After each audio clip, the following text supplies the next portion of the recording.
स्वागत है आपका होम कक्षा पुंडरी के यूट्यूब चैनल में। इस वीडियो में हम मैट्रिक की 10वीं कक्षा की जो एक्सरसाइज है 5.2 एपी की वो डिस्कस करेंगे। उसके क्वेश्चन नंबर 15 से जो आगे हैं बाकी वो डिस्कस करेंगे। और ये जो एक्सरसाइज है वो mostly nth term of AP, किसी एपी का कोई पद निकालना, 10वां 15वां 20वां कोई भी an बराबर दिस, तो इस पे डिपेंडेंट है सभी क्वेश्चंस। तो बड़ी आसान है। तो 15वां क्वेश्चन है कि दो एपी दी हुई हैं, 63 65 67, एक एपी तो ये है और एक है 3 10 17 और इस तरह से। तो n के किस मान के लिए इनका जो nवां पद है वो बराबर होगा जी, दोनों का। तो हम क्या करते हैं, इसका nवां पद निकाल लेते हैं, इसका nवां पद निकाल लेते हैं, दोनों को बराबर कर लेते हैं। तो जो प्रथम एपी है, प्रथम एपी, उसके बारे में देखें क्या है वो 63 65 67 इस तरह से है। तो इस एपी में जो ए है 63 हुआ, सारवंतर 2 का हुआ, इसलिए इसकी ए एन यानी nवां पद क्या होगा, इसका फार्मूला ऊपर लिखा हुआ है पद का, ए जमा n-1 डी। और अब ए कितना हुआ, ए हुआ आपका 63, n को n ही रखेंगे, डी हुआ 2g। तो ये हो गया 63, 2 से गुणा करेंगे 2n - 2, 2 को 63 में ले आए तो ये हो जाएगा 2n जमा 61। तो एक तो ये हमारे काम आएगा पहली एपी का nवां पद। अब आ जाए दूसरी एपी पेज, उसमें क्या है, दूसरी एपी आपकी 3 10 17 इस तरह से। तो इसका मतलब जो उसका प्रथम पद है वो 3 है, सारवंतर उसका 10 में से 3 गए 7 है, और इसका जो nवां पद होगा फार्मूला वही रहेगा, a plus n-1 into D, D इसका 7 है। तो 7 से गुणा करें, 3 जमा 7n - 7, तो 7n, 3 और 7 में बचेंगे -4। तो ये इसका nवां पद है, ये इसका nवां पद, और वो कहता है कि ये बराबर होंगे, तो इसलिए इन दोनों को बराबर कर दें। 7n - 4 बराबर 2n जमा 61, 2n हम इधर ले आए तो ये माइनस के हो जाएंगे और 4 उधर जाके जुड़ जाएगा। तो ये बचेंगे 5n और ये हो जाएगा आपका 65। तो n बराबर 65/5 यानी n बराबर 13। n बराबर 13 का मतलब ये हुआ इसका 13वां पद और इसका 13वां पद जो है वो दोनों बराबर होंगे। तो ये हमारा 15वां क्वेश्चन था। 16वां क्वेश्चन है कि किसी एपी का तीसरा पद जो है वो 16 है और जो 7वां पद है वो 5वें पद से 12 अधिक है, तो वो एपी बताइए। एपी का मतलब आप उसका प्रथम द्वितीय तृतीय 2-3 पद लिख दें तो वो आ जाएगा, यानी ए और डी निकालना मुख्य। तो 16वें में पहले वो मान लेते हैं, माना एपी का प्रथम पद जो है वो है ए और एपी का सारवंतर जो है वो है डी। तो क्या हो जाएगा गिवन, तीसरा पद जो है वो 16 है, तीसरा पद 16 है और तीसरा पद होता है ए जमा 2d बराबर 16। ये तो पहला समीकरण हो जाएगा। और ये कहता है कि जो 7वां पद है वो 5वें पद से 12 अधिक है, तो 5वें पद में 12 जोड़ देंगे तो ये बराबर हो जाएंगे। 7वां पद किसके बराबर हो जाएगा कि 5वां पद जमा में 12, क्योंकि ये 12 अधिक है इससे। अब देखिए a7 का मतलब, a7 का मतलब a जमा 6d और a5 का मतलब a जमा 4d और जमा 12 तो है ही। ये और भी आसान है कि a से a आपका कट जाएगा, d को इधर निकाल लें, 6D में से 4D इधर आगे घट जाएंगे, इधर हो जाएगा 12, तो 2D बराबर 12, तो D बराबर 12/2, 2 छिका 12, तो ये आ जाएगा हमारे पास कि D जो है इस AP का वो 6 होना चाहिए। अब D का मान 1 में रख के आप A निकाल लें। D का मान समीकरण 1 में रखने पर, तो समीकरण 1 में रखने पर यह बन जाएगा A जमा 2D, D हो गया 6 बराबर 16, तो A जमा 2 छिके 12, 12 को आप उधर ले जाएं तो माइनस के हो जाएंगे, और यहां से आ जाएगा A बराबर 4। मतलब क्या हुआ कि कहां से शुरू होती है AP, 4 से। अंतर कितने कितने का है, 6 का। तो क्या हुई AP, आपको AP बतानी है। AP बराबर होगी 4, 4 में 6 जोड़ दें जी 10, फिर 6 छोड़ दें 16, फिर 6 जोड़ दें 22, इस तरह से ये AP आ जाएगी। आप जोड़ के भी दिखा सकते हैं। तो ये हमारा क्वेश्चन जो है वो 16वां जी। 17वां इसी तरह से है कि 20वां पद जो है वो, लेकिन ये थोड़ा सा आखिर से एक AP दी हुई है, एक AP दी हुई है, और AP क्या है 3, 8, 13, और लास्ट में है 253 जी। 17वां है जो AP है वो है जी 3, 8, 13 करते करते ये है 253 तक। तो आप जोड़ते चले जाइए 5, 5, 3 और 5, 8 और 5, 13, 5, 18, 5, 23, जोड़ते जोड़ते 253 तक जाएंगे, तो पूरी एक सीक्वेंस एक पूरी बन जाएगी हमारी, और ये AP बनेगी, समांतर श्रेणी बनेगी। सवाल ये है कि इसका आखिर से अंत में से 20वां पद, इधर से आगे से नहीं, आगे से A 20 नहीं निकालना, वो तो बड़ा आसान होता। A जमा 19D, A हो जाता 3, D हो जाता 5, तो वो तो एक लाइन में निकाल देते आप। लेकिन ये कहता है पीछे से 20वां पद कितना होगा। अब हमें ये पता करना पड़ेगा कि जो पीछे से 20वां पद है वो आगे से कितना होगा, और उसका पता करने के लिए पहले ये करना पड़ेगा यहां तक पद कितने होंगे, यानी पहले आपको n निकालना पड़ेगा जी। ये पता करो कि ये कौन सा पद हो जाएगा यहां तक। तो A जो है वो 3 है, और D जो है वो 8 में से 3 गए 5, और आप 253 को nवां पद मान लें। माना AN बराबर 253, और AN क्या हो जाएगा, ऊपर लिखा हुआ है A जमा n-1D।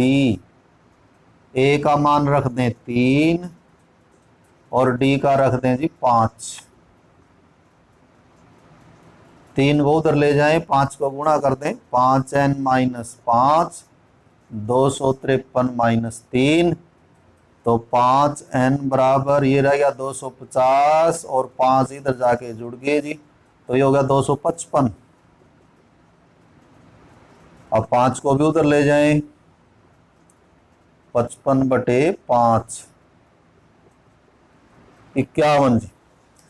कहने का अर्थ ये हुआ कि इसमें टोटल 51 पद हो जाएंगे यहां से। अब पीछे से 20वां, पीछे से 20वां, तो आगे से कौन सा होगा, आप पीछे से कर सकते हैं वैसे 51, वैसे नहीं कोई हमें फार्मूला या कुछ ऐसा हो, तो 51 हो गया, फिर 50, 49, 48, 47, 46, 45, 44, 43, 42, 41, 40, 39, 38, 37, 36, 35, 34, 33, 32, वो भी आसान ही बनेगा। चौथे और 8वें पद का जोड़ 24 है, छठे और 10वें पद का जोड़ 44 है, तो इस AP के प्रथम 3 पद क्या होंगे। बड़ा आसान है, वही लिखें आप। माना AP का प्रथम पद A और AP का सारवंतर D, तो क्या क्या दिया हुआ वो लिखें। उसने दिया हुआ है कि चौथा पद जमा में 8वां पद बराबर होता है 24, तो यहाँ से चौथा पद क्या होगा, a जमा 3d, और 8वां पद होगा a जमा 7d, और ये जोड़ आएगा 24। तो क्या हो गया, ये a और a हो गया 2a, 3d और ये हो गया 10d बराबर 24। पहला समीकरण हो जाएगा जी। फिर है छठा पद और 10वां पद, वो भी जोड़ लें, यानी कि a6 a6 और a10, और इनका जोड़ है 44। तो देखें क्या आएगा, a6 का मतलब हो गया a जमा 5d, और a10 हो जाएगा a जमा 9d, जोड़ हो जाएगा 44। तो यहाँ भी a और a 2a, 5d और 9d हो जाएगा 14d बराबर 44। तो ये थोड़ा सा समीकरण बनाने में अभी तक हमने ऐसे किए हैं, तो इन दोनों समीकरणों को हल करके a और d निकाल लेंगे।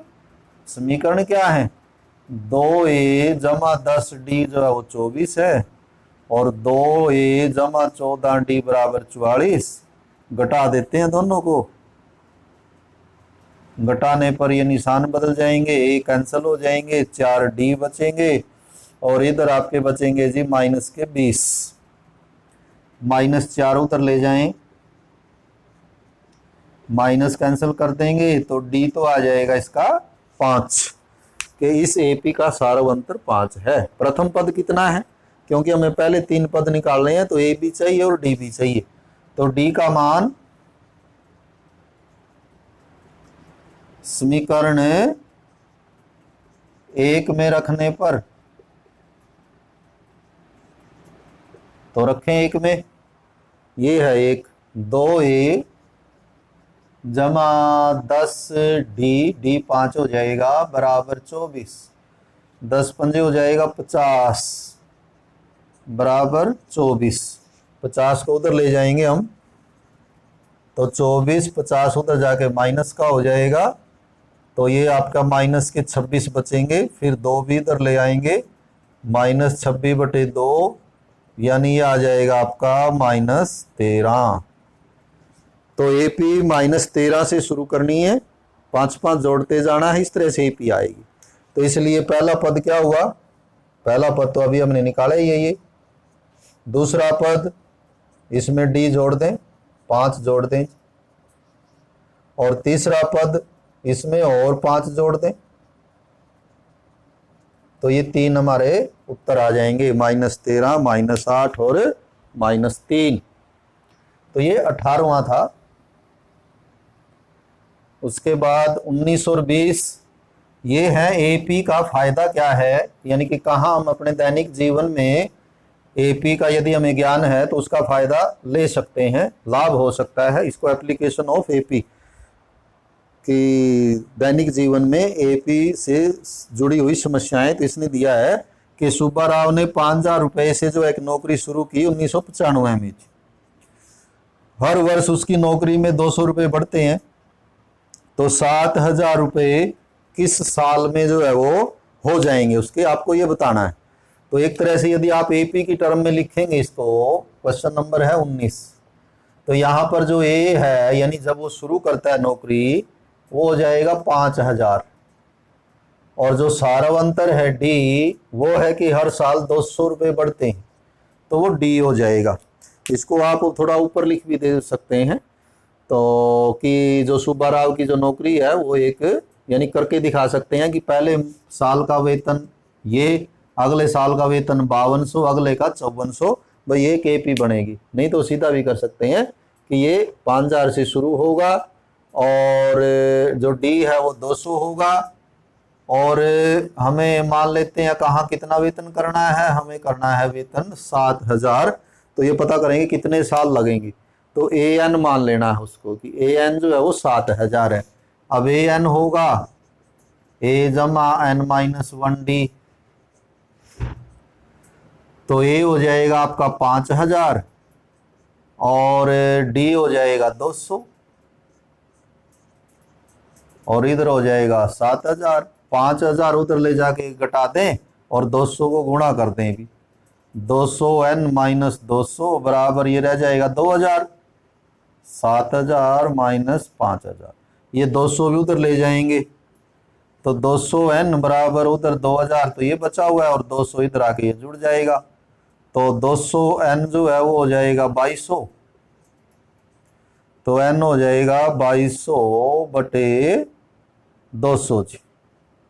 2 से 2 कट के ये आ जाएगा आपका 11। मतलब कि 7000 रुपये होने में 7000 रुपये वेतन कितने साल बाद होगा? 11 साल बाद होगा जी।